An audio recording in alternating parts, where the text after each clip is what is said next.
this lesson, we're going to be looking at factorizing. Now, factorizing is the opposite of expanding brackets. So it means that we need to put brackets in our answer. Let's take a little recap on what expanding is. So if you were asked to expand 3 open bracket x plus 6, for example, remember brackets mean multiply. So to expand this, we multiply out 3 times x is 3x. And then 3 times plus 6, positive times positive is a positive, 3 times 6 is 18. So that was expanding. Factorizing is the opposite of that. So in a sense, what we're thinking is that we're going from an expression and we need to put brackets in our answers. So that means we need to divide, because expanding is multiplying out. So going backwards, opposite, means we need to divide our expression. And if you think factorizing has got the word factor in it, okay, and what is a factor? Well, a factor is something that divides into something else, isn't it? We tend to use factors with numbers. A factor of 8 and 12 is a number that goes into both 8 and 12. For example, 4 is a factor of 8 and 12. So let's look at this first example where we're asked to factorize 10a minus 15. So we're going to factorize this by first of all thinking, is there a common factor? Is there anything that goes into 10a and 15?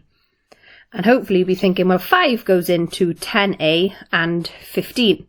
Okay, so what we then do is you'll have 5 as your common factor, which will go on the outside of our brackets. Okay, and then I tend to then think about going multiplying out. Okay, you may want to divide. What we essentially do is divide 10a by 5. Where I go 5 times what gives me 10a. That would be 2a. And then 5 times what would give me minus 15. And that would be minus 3. Another way that you could have done it is if we're thinking of 10a minus 15, what's a common factor of 10a and 15? And you want the highest common factor with this, okay? So you want to be taking out the highest number that goes into both. So that would be 5, open bracket, and then what is 10a divided by 5? Well, 10 divided by 5 is 2, that would be an a, and then minus 15 divided by 5 is 3. Both methods give you the same answer.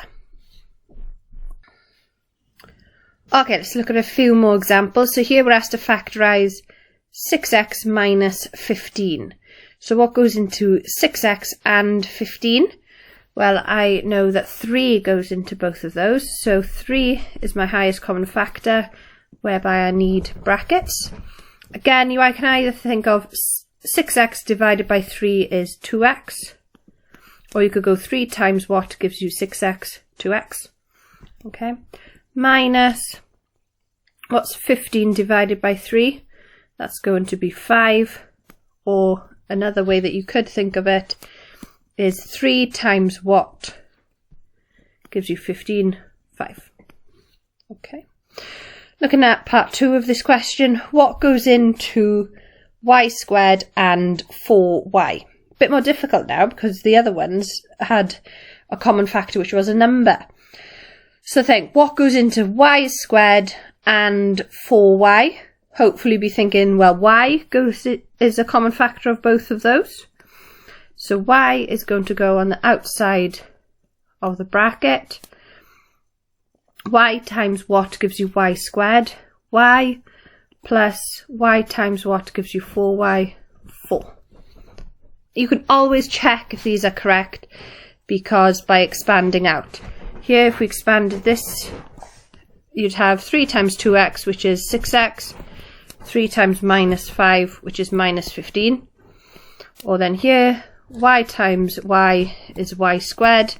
Y times plus 4 is plus 4y. And both of these, as you can see, are what you had in the question. So you know that you've done that correctly.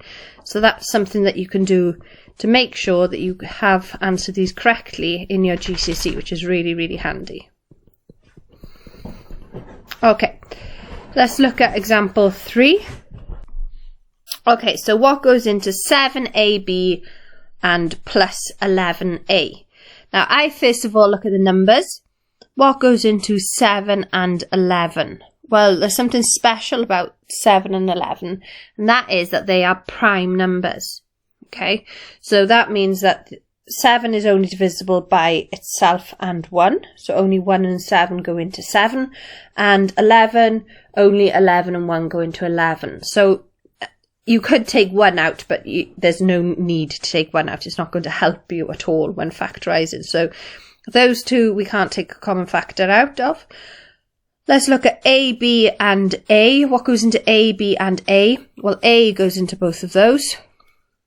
So A will go on the outside of my bracket. And then A times what will give you 7AB? Well, 7B. Okay, or if you did it through a division way, what's 7AB divided by A? 7B.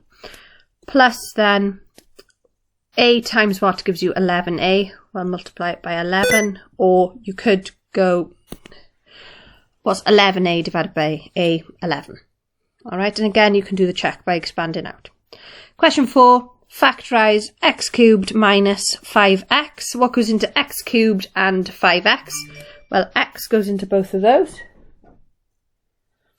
So x is going to go on the outside of my bracket. So x times what gives you x cubed? Well, that would be x squared minus x times what gives you 5x? 5. Okay. Next up then, factorise 12x squared plus 3xy. Okay, let's look at the numbers first. What goes into 12 and 3? A 3 goes into 12 and 3. Now look at the other terms that we've got, these unknowns. What goes into x squared and xy? X goes into both of those. So we're going to have x on the outside there, and those are our common factors. So now let's look at these numbers. 3 times what gives you 3x times what gives you 12x squared. Well, you may want to look at the numbers first. 3 times what gives you 12? 4. X times what gives you x squared? X, because x times x is x squared. Plus then 3 times what gives you 3? Well, 1. So you can put a 1 there if you want, but we don't really need to. X times what gives you xy? Y. Okay. Or if you did prefer the division method for this question, what you could do is, if we look at this, 12x squared plus 3xy, we know that our common factors are 3x, open bracket, 12 divided by 3 is 4, x squared divided by x is x, plus 3 divided by 3 is 1, but you can put the 1 there if you want to. Xy divided by x is just going to leave you with that y. Okay, there's 2 marks for this question, 1 mark for taking out your 3x and 1 mark then for this bracket being correct.